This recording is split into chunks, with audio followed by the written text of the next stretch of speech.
Okay, so we're actually going to be learning tonight of how to light Chanuka candles and what we should be thinking when we are lighting the Chanuka candles. And this is a very, very basic thing that we should not just be lighting candles. That that actually what you think makes a huge, huge difference. This is a very basic thing in Judaism. It says that a mitzvah that you do, so the emotion involved is actually what gives life to the mitzvahs. There's a term that's used in Chazal that it gives the wings. It's the wings of your mitzvah is through the emotion, through the avanira that you have. And so, like if you do a dry mitzvah, so it's a dead mitzvah. It stays where it is. If you wanted to go, if you wanted to fly, if you wanted to get somewhere, so then the only way that your mitzvah is going to be alive is only if you have some emotional content. So labriut.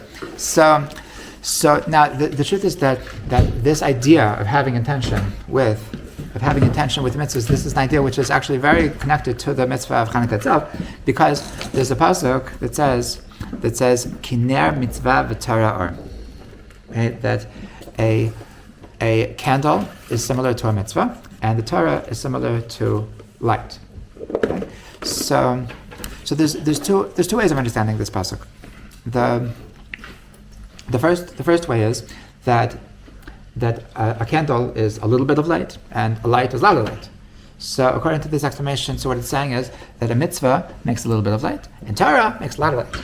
So if you do a mitzvah, if you light a Chanukah candle, so then that's a little bit good. But if you go to yeshiva or seminary, that's a lot good. Okay, so it's just like to have your priorities straight, and the Torah is the best.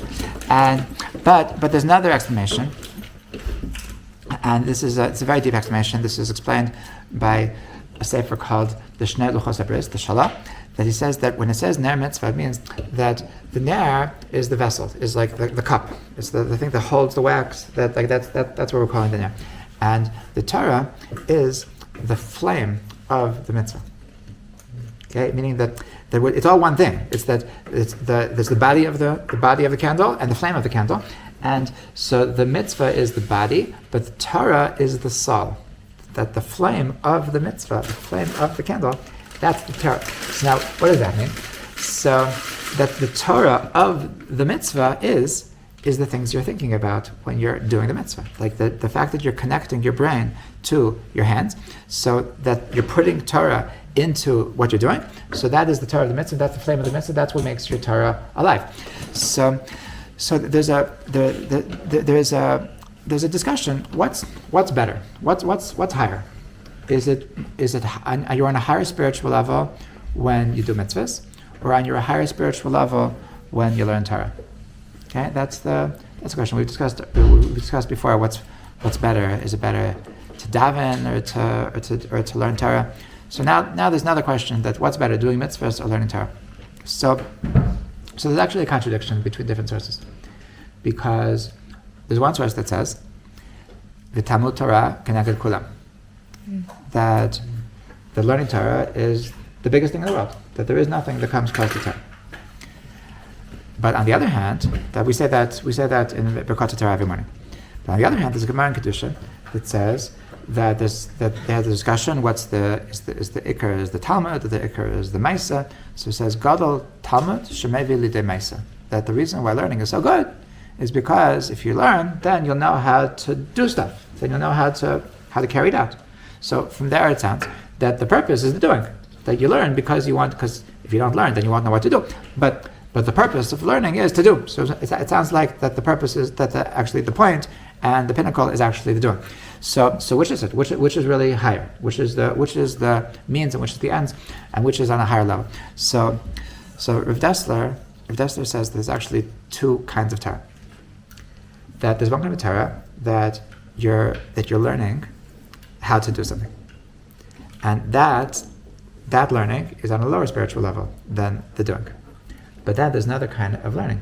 That is the learning as you're doing the mitzvah. That the Torah of the mitzvah, the Torah that you're actualizing, the Torah that is manifested, the Torah that you're actually putting into the physical world, through the fact that with your Torah you're actually doing something. So that is the highest Torah in the world. That's a Torah that's born into the world. That actually gets a body, that gets limbs, and separate from the action. That together with the action, the thought that you're putting into the action, that's the Torah of the mitzvah. And that the Torah of the mitzvah, that's the highest Torah.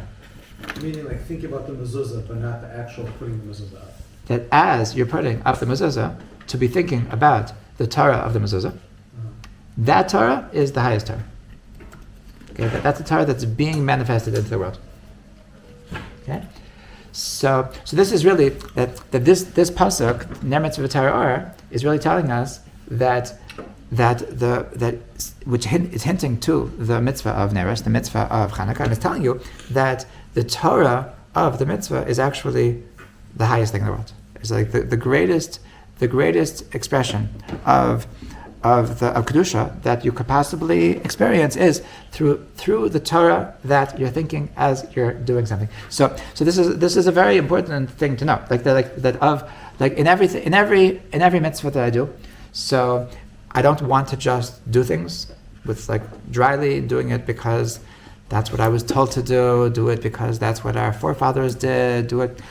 Lots of good reasons to do things, but if you're doing it without intention, so then it's a little bit dead. It's a shame. It's like it was so easy. You could have just put a little bit of thought and made it into an amazing mitzvah, and just go for it. Just make it from good to great. Make it from dead to alive. And it's really it's totally in our power to just be mindful of what we're doing. But we need to know what we're supposed to be thinking. So that's the purpose of this class. Okay.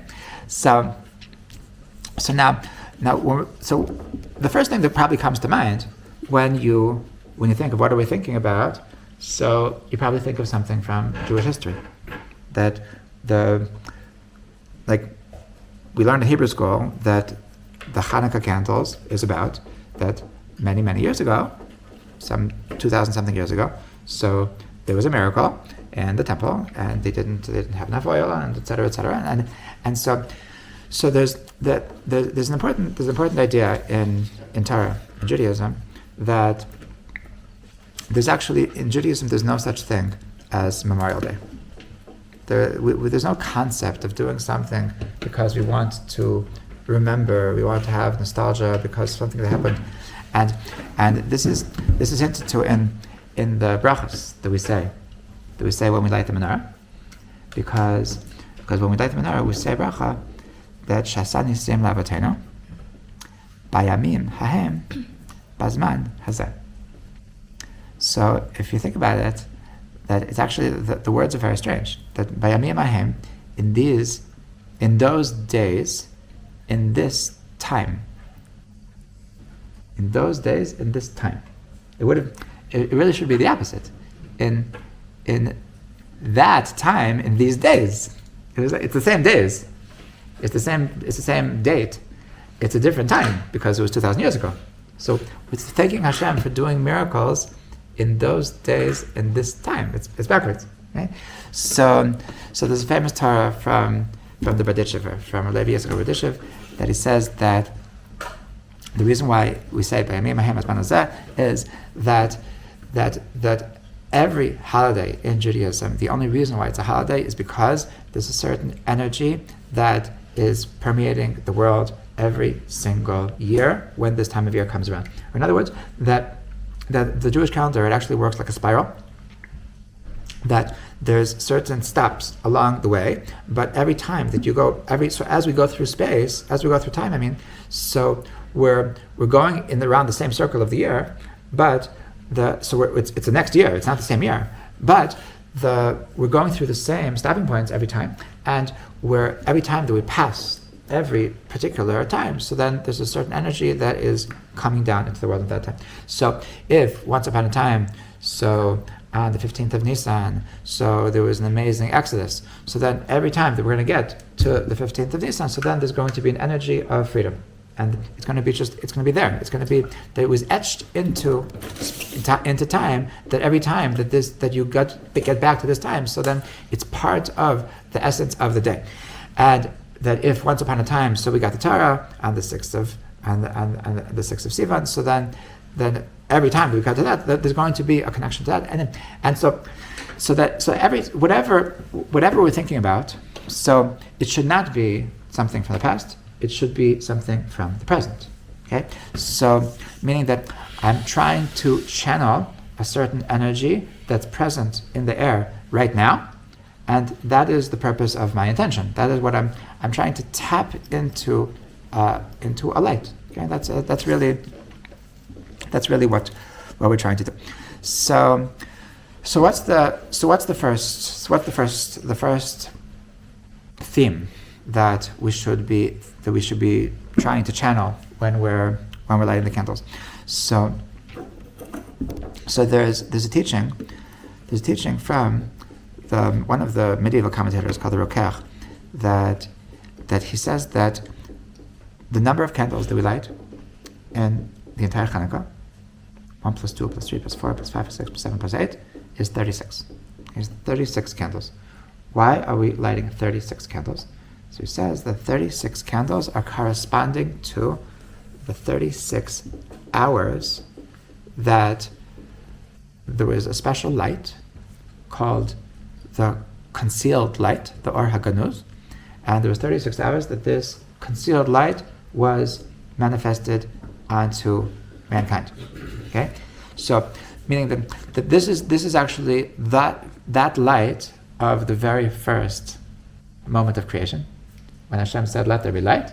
So that Yehi Or, so that was this Or HaGanuz, and it stuck around, and then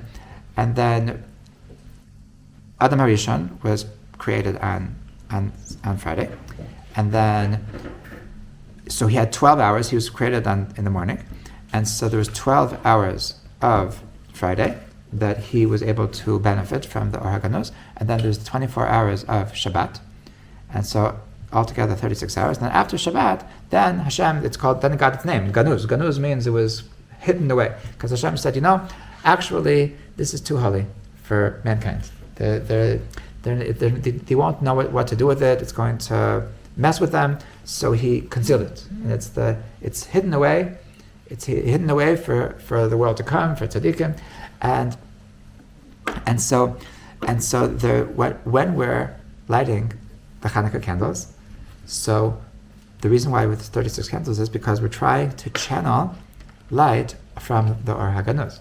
Okay, so this, when we're looking at the flames, so we should not think for a moment that this is just regular flames, that this is a way that we are channeling light from the hidden light, from the concealed light, from the light which is too good to be true. So, in other words, when we're talking about something which is too good to be true, something which is supernatural, so we're saying that this is the light of miracles. This is the light of beyond. Okay, so the first theme of Chanuka is the holiday of miracles, and the truth is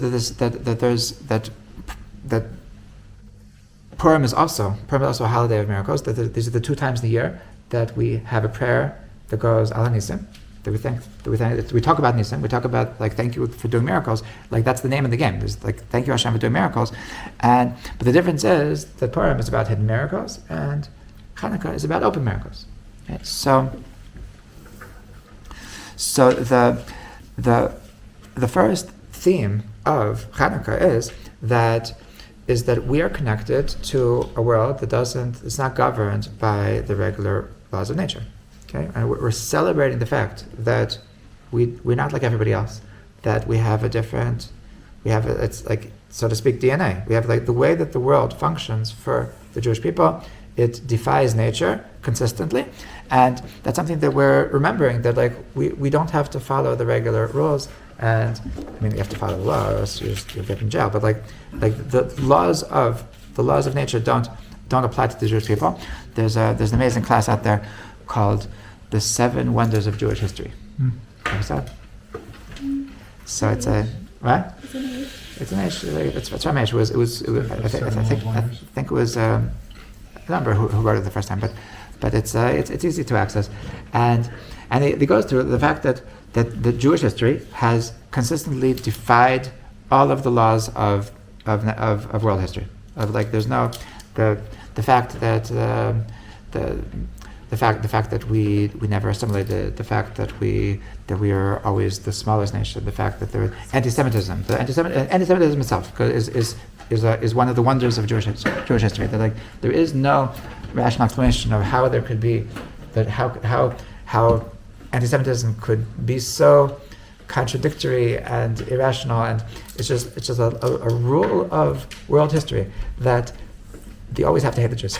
It's something crazy, and the land of Israel, the fact that like when they were what? I think they hate them because it's so true, and the truth is staring them in the face. That's why they hate you.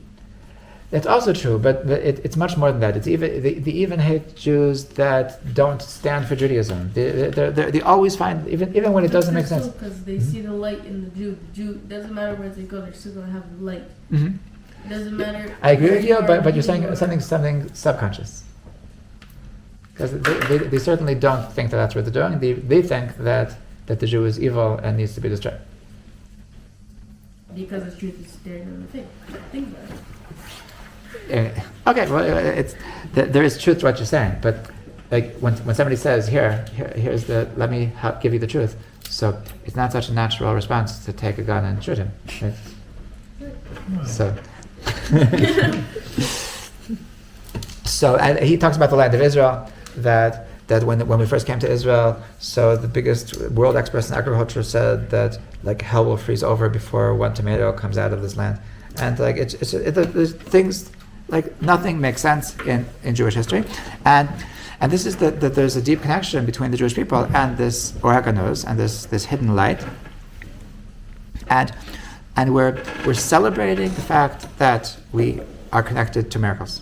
Okay, so we're celebrating the fact that we believe in miracles, and it's a very basic part of being a Jew, that we believe in miracles, and it's part of our history, it's part of our experience, and we're expecting miracles. We come and we make aliyah, and we're not sure how we're going to make it, and just things work out, and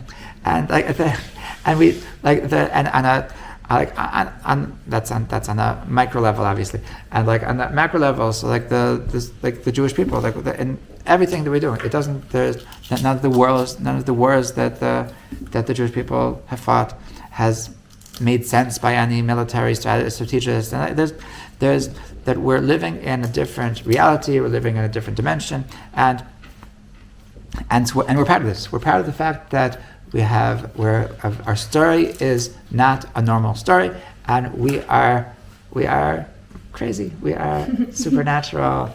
We're just deal with it. We need to embrace that we are special. So that is number one. Okay.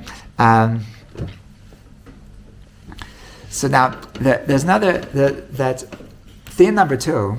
Theme number two is actually very connected to theme number one. So once again, the theme number one is that when we're lighting the candles, so we are first of all expressing the fact that I'm identifying with a life that is not governed by the regular laws of nature, and this is also like an important caveat on that is that it's a time to ask for miracles. Right? It says that this is the one time of the year that usually you're not supposed to ask Hashem for miracles, but this is the one time of the year that it's considered legitimate, it's considered appropriate to ask Hashem for miracles, and so we're revealing this light, this dimension of that we're connecting to miracles, and so this is time that as we're lighting the candles, like everybody that has any personal thing that they need, that it doesn't make sense, and naturally it's not going to happen, but this is the one time that when we are lighting the candles to actually bring ourselves to this place, to connect to this place in my heart, that I do believe that we could make it through this. I do believe that this sick person can get better. I do believe that this that even unlovable me could get married. I could whatever the miracle is that you're hoping for, that like to connect to the place that I believe in it, and from that place of believing in it to actually ask for it. Okay, so that's this in a certain sense, like the candles can be a prayer. Like the lighting candles can be an act of prayer, and the fact that I'm doing this as an act of expectation for miracles to come down. Okay, so this is point number one. Point number two, theme number two of Chanuka is that it says that the instituted this holiday of Chanuka, the kavu shmanis mechanukah elu. They made these days lahodot or lahalal, is as days of giving thanks. Okay, so the theme of Chanukah is that it's a time of giving thanks. Okay, this is the OG Thanksgiving. This is the lahodot. So now what does lahodot mean? So I want to explain this on a deep level and somewhat Kabbalistic level as well. And so when a person it starts with a teaching from Rav Dessler, that Rav Dessler writes that there's an interesting thing in Hebrew, that the word to give thanks is lahodot, and it is the same word as to admit. That if I'm saying that like I admit I did something wrong, I'm saying that I'm modeh. So we ask why is the word for giving thanks the same word as the word for admitting? So he explains that in truth, when you're giving thanks, you're by definition admitting something. And what are you admitting? You're admitting that I couldn't have done this myself. And if you're not admitting that you couldn't have done it yourself, then your thanks is not really a thanks. You know?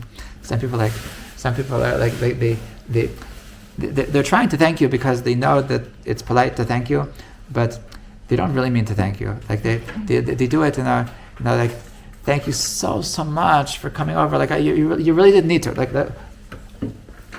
What you really didn't need to. Right? Like we had so much food, but it was so nice that you brought more. Like we're so programmed to try to convince ourselves that I didn't really need him, because I don't want to really need him, because if I really need him, then I need to thank him. And I need to actually have gratitude. And like, no, I don't want to have real gratitude. So in my gratitude, I'm going to tell you that, and tell myself, most importantly, that I really could have managed myself, and that you were doing something that you didn't need to do, and I didn't need to do, and it's just a sweet thing, but it's not a big deal, right? And real gratitude is that I recognize that I needed you, and this is something that obviously it's a very difficult thing, because it goes against the very nature of our ego. That our ego wants us to feel that I don't need nobody. I'm good, and like that's the way that Americans. You've heard this from me. That in American culture, if I ask you if you want some orange juice, and you don't want orange juice, so like 50 years ago they would say no thank you, but now, so you don't say no thank you, you say I'm good. I'm good. What's it mean? I'm good. It means like I don't need just to do an orange juice. I don't like you thought. Did I look thirsty to you? Did I look needy to you? You think I'm an orange juice beggar? That's what I am. I'm good. I'm good. So the thing about Chanukah is to have gratitude, and lahodot requires that I recognize that I needed your help. Okay, I needed Hashem's help. I needed your help. And so it's a way of thinking. It's a way of living through life. That there's a person that his ego is always convincing him that I don't need anybody's help. So they treat God the exact same way. Like the people that appreciate God are the same people that appreciate the people around them. the people that appreciate the people around them are the same people that appreciate God. Like it's that a person can live a life that just like, yeah, I don't need anybody, and there's people that like to believe that I can manage myself, and there's people that realize that it's so attractive to be needy. It's so. Rabbi Nachman has a story called the Seven Beggars, and the seven beggars are the heroes of the story. They represent the seven shepherds, the seven heroes of Tanakh, of like Avram, Yitzchak, and Yaakov, etc. And they're it's awesome to be a beggar. It's like it's an amazing thing. Like to be a person that's constantly saying that Hashem, I need you. That you're in the best state possible. Okay, so it's a huge mind shift that I'm okay being needy, and coming to Chanuka is that I want to recognize the fact that I'm modeh, and so this is also a Kabbalistic idea because in Kabbalah, so it talks about there's different sefirot. Okay, so the first three sefirot are Chesed, Gevurah, Tiferet. So it says that those are corresponding to the three regalim, the three biblical holidays of Pesach, Shavuos, and Sukkot. And then the next two are called Netzach and Hod, and those are corresponding to the two rabbinical holidays of Chanukah and Purim.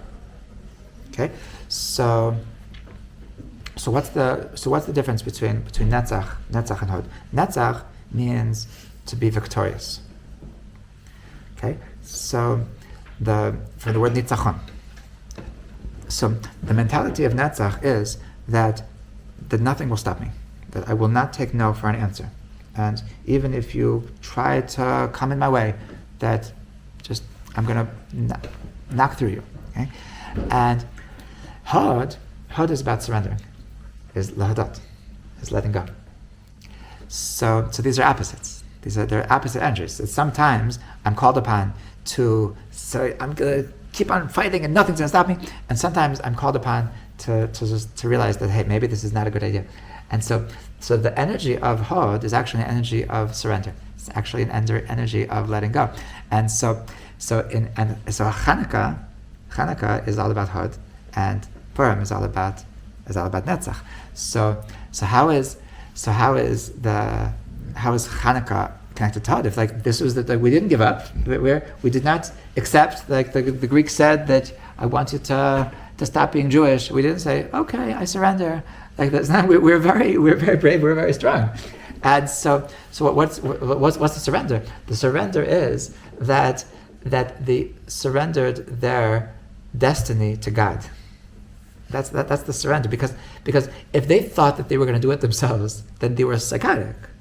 It actually made no sense that they're going to, with their the five brothers and their friends, are going to take on an entire army. That makes no sense. The only way that they were able to do such a thing is only because first they surrendered to God and said, Hashem, this is not me. You're going to make a big story here, and it's going to be through me. Okay, Rabbi Nachman talks about this, and it's an idea. It's an idea in the 12 steps. I believe it's the third step, that to surrender your actions to God. Okay, to allow God to manifest through you.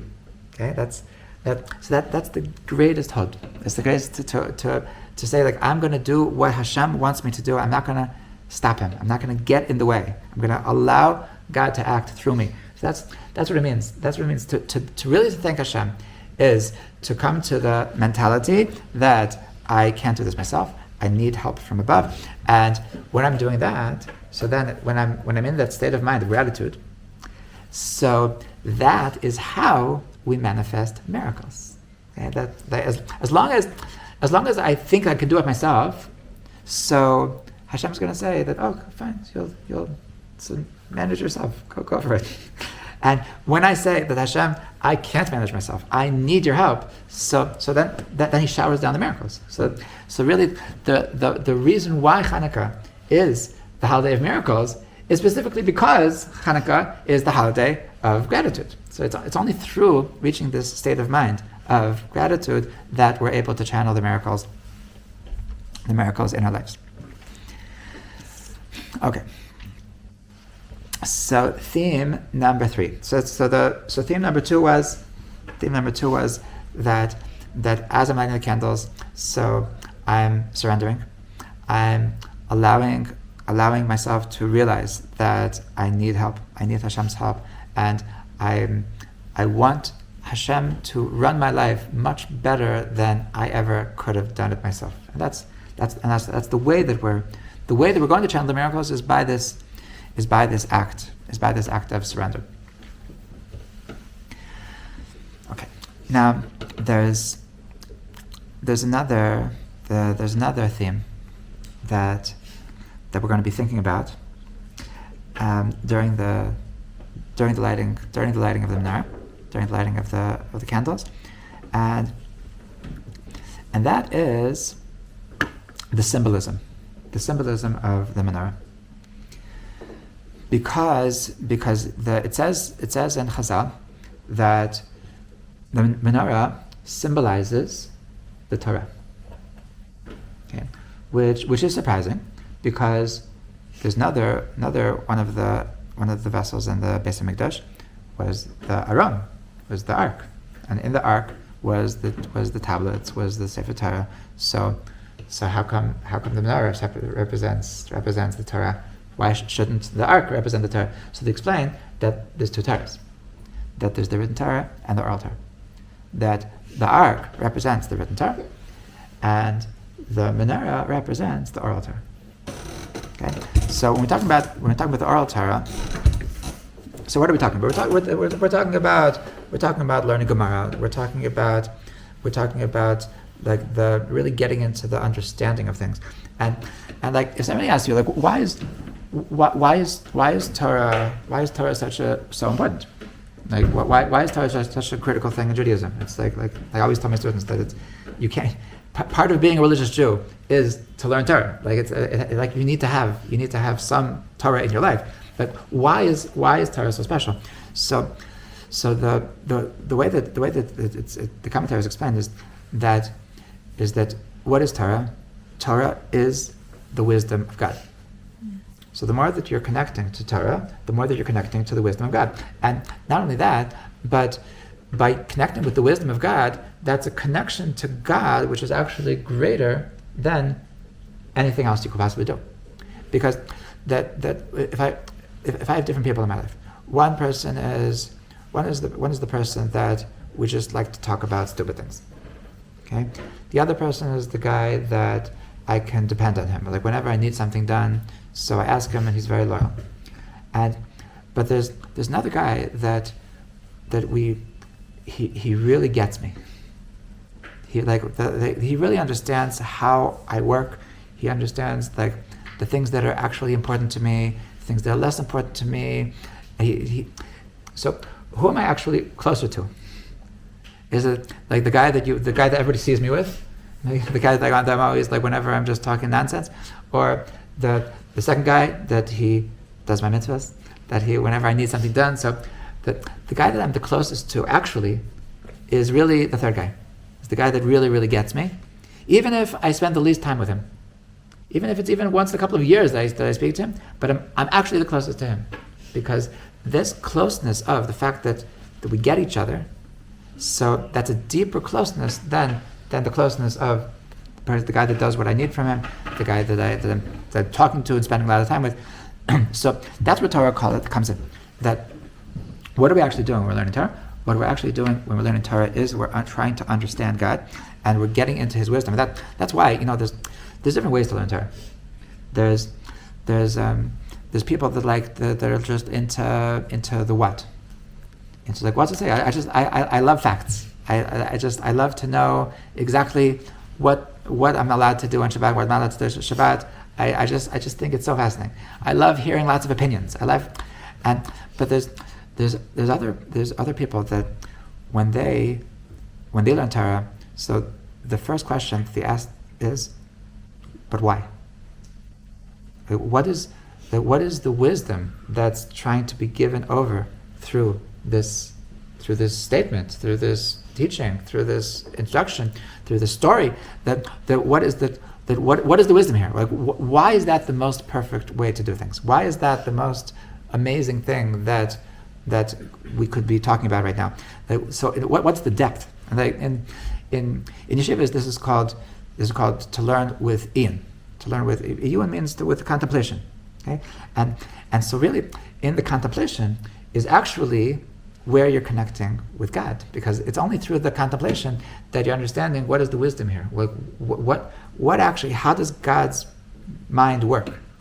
And when we're understanding how God's mind works, so that's actually how we're connecting with God. And so now this is only in the oral Torah that you have this connection. That you're in the written Torah, there is no wisdom. In the written Torah, it just says that don't eat pork, don't speak lashon hara. It doesn't say, there's no wise. All of the wise, all of the wisdom, it's all in the oral Torah. And so not only that, not only is the wisdom in the oral Torah, but when we're talking about wisdom, so part of wisdom is that it needs to be personal. Okay, meaning that there's the way that I understand something, it's not exactly the same way that you understand something. What's unique about Torah is that it's specifically the way that it resonates with the person learning Torah, and that becomes Torah. And so it's really not just about facts. It's really not just about the details. It's about how it resonates with my personal brain, and that's why the Balatanya writes that the way that the Jew and the Torah become one and God becomes one. So it can't be found anywhere else in Judaism, because he explains that the Torah is God's wisdom, and God's wisdom and God's essence are actually one. And he explains that this is the difference between the way that human beings receive information and the way that God is connected to his information. Because when a person's born, he doesn't have any information, and so I and my information are separate. Like I if I would forget everything, I would still be me. But God, so he can't learn from anywhere. There's nobody who's going to teach God something, because he's the source of everything. So if he can't receive information from anywhere, so any information that's his is by nature inherently him. So he and his nature, and his wisdom are inherently one. So if he and his wisdom are inherently one, so then when I'm connecting to his wisdom, I'm actually connecting to him. And it's a way of grabbing onto God's essence, so to speak, and becoming one with God's essence. And this is specifically through Torah Sheba'al Peh. This is specifically through that we, as Jewish people, are connecting to this wisdom, and by doing so we are connecting to Him in a way that surpasses any other way of connection. Okay, so this is what the menorah represents, and therefore the holiday of Chanuka represents a celebration of Torah Sheba'al Peh, a celebration of the oral Torah, a celebration of the fact that we are connected to God's Torah, and this is part of the victory over the Greeks, was the victory over the wisdom of Greece. Okay, the wisdom of Greece is what's called Hellenism, and it's a way of thinking. It's a way of approaching life from the eyes of a Greek. And that is really what is the difference between Torah and secular knowledge. And the world of, I don't mean secular knowledge like that it's inherently bad, but it's very different. And if you want to adapt the differences, then it becomes bad. Meaning, Rabbi Nachman said once that academia is Amalek. It's like it's evil. And so what did he mean? What did he mean that the what? Harvard. Mm-hmm. He said it before, way before that. That was cool. Said he was. So in the world of academia, in the world of philosophy, in the world of everything that the Greek represents, so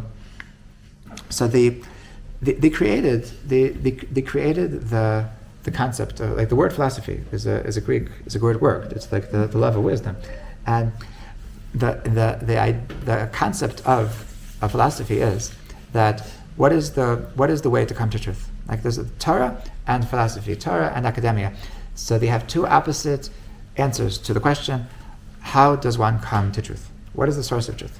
So in the world of academia, that if I want to know how to come to truth, the way to come to truth is think a lot. Your brain is the source of coming to truth, and that's why the if you would like I think there's a statue of some Greek philosopher that he's like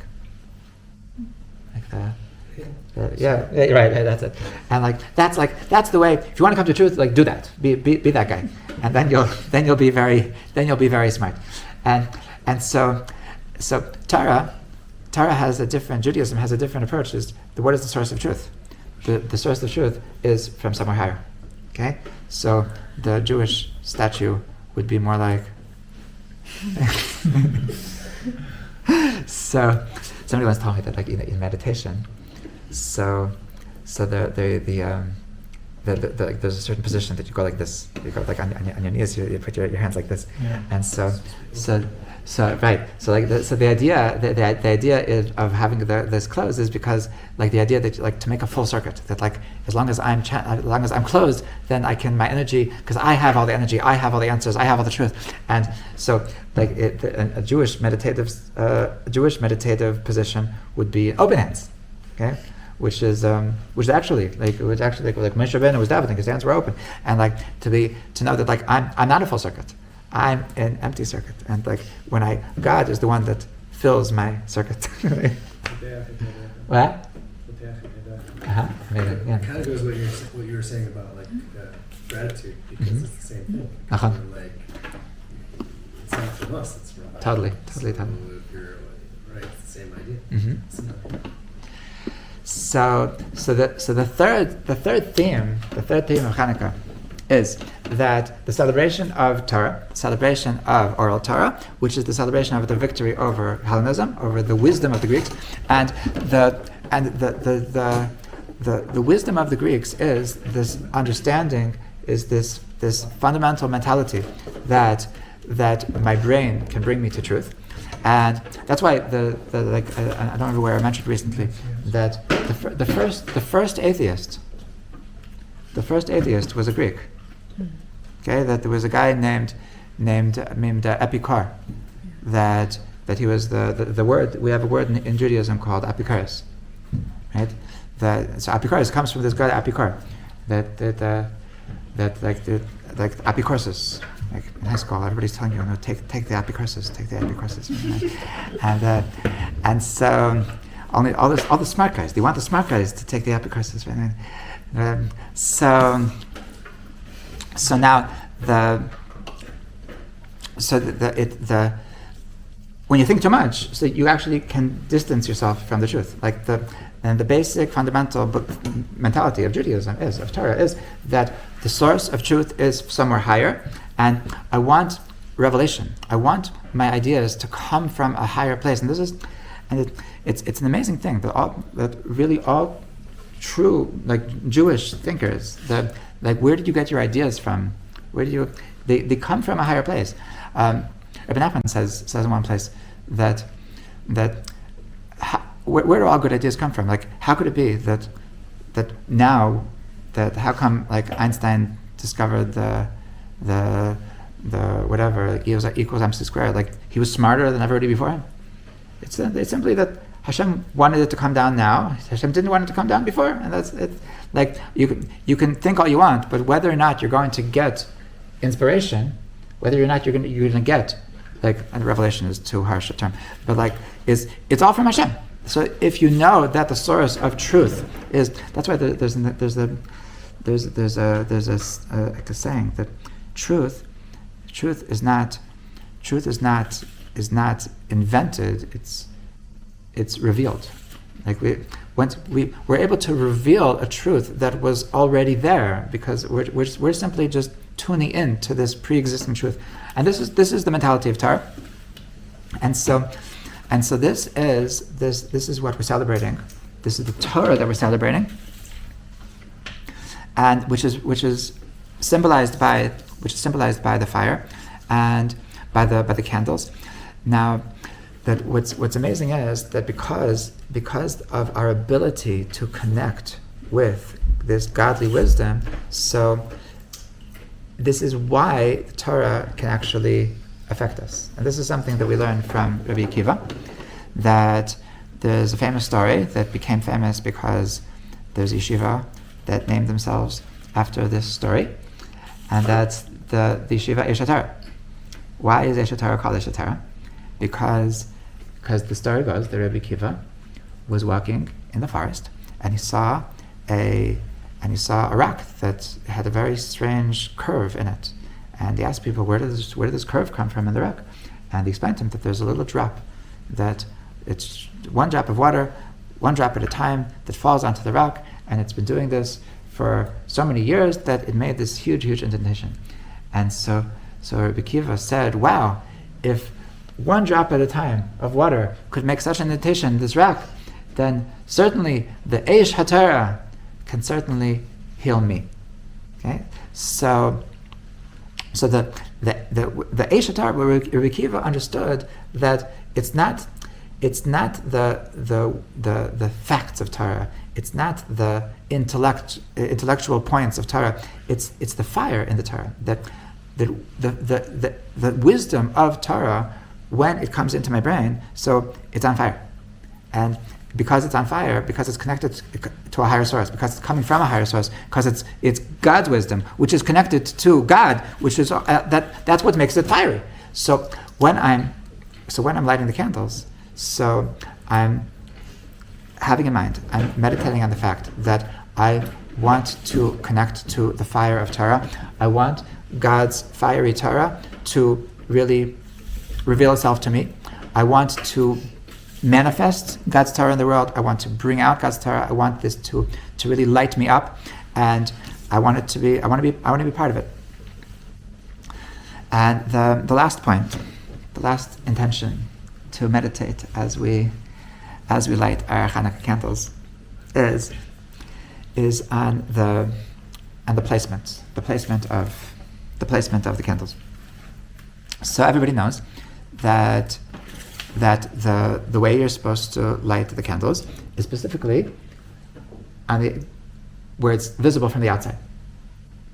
Okay, you're supposed to either at the window or at the entrance to your house if it's visible from the outside, but it's a necessary component of lighting the candles that you do it by the doorpost or by the window, that it's going outwards. So what's this all about? So the intention of lighting at the entranceway, lighting towards the outside, is that the light should spread. Okay? It's not enough. It's not enough for us to be on fire, and I want my fire to keep on going. I want it that there shouldn't be any more darkness. I'm going to look for darkness and light up every darkness that I can find. And this involves, Rabbi Nachman says that part of the intention of this is absolutely spreading Judaism to Jews, and helping people. And he writes about helping people convert as well.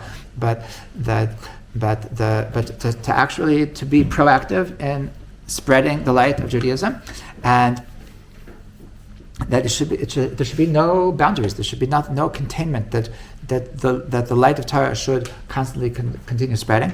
And I once heard a beautiful thing that it says we say in the paragraph of Valanisim that Ravta et Rivam, that thank you Hashem, you fought their fight.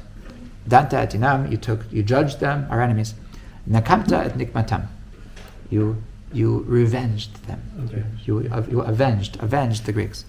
So I once heard from Ramesh Shapiro that I get you fought a fight. That they wanted to destroy Judaism, and the Hashem fought a fight. They didn't destroy Judaism, but But where's the revenge? Where did we see that we took revenge on them? Like it wasn't like Purim. We took revenge. Purim, like they wanted to kill us, and like we mapped the floor with them. There was genocide, So, but on Chanuka, where's the revenge? So he said that part of that what happened as a result of, they thought they're going to destroy us, and not only did they not destroy us, but we're coming back even stronger.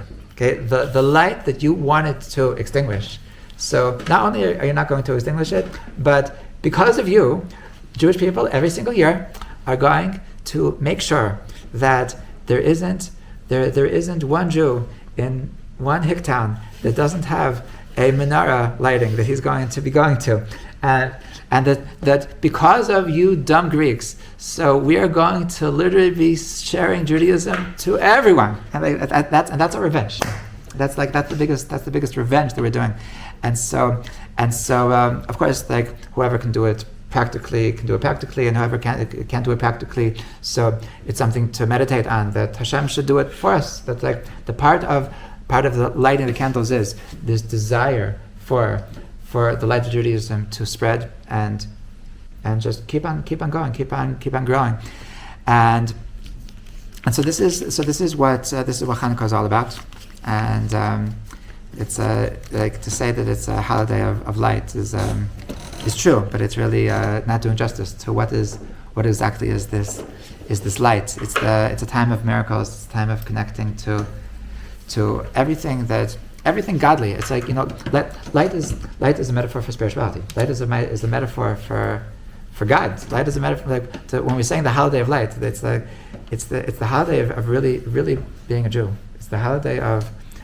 like that to really remember like what it is that we've been dying for all these years, what it is that we're like what Jewish life is all. What's the fire behind the Judaism, the fire behind the Torah, the fire behind the religious life, the fire behind the Jewish identity. So this is what this holiday is all about. So, Chanukah Sameach.